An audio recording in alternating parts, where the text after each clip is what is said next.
مع بعض دلوقتي كبده اسكندراني. هننزل بالزيت، شويه زيت صغيرين،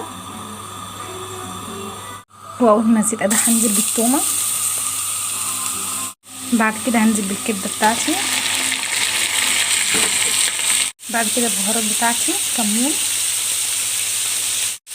كزبره، فلفل اسود، ملح.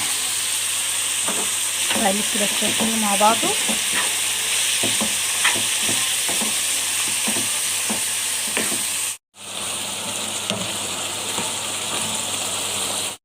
واول ما تيجي تقرب تستوي هنزل بالفلفل بتاعي.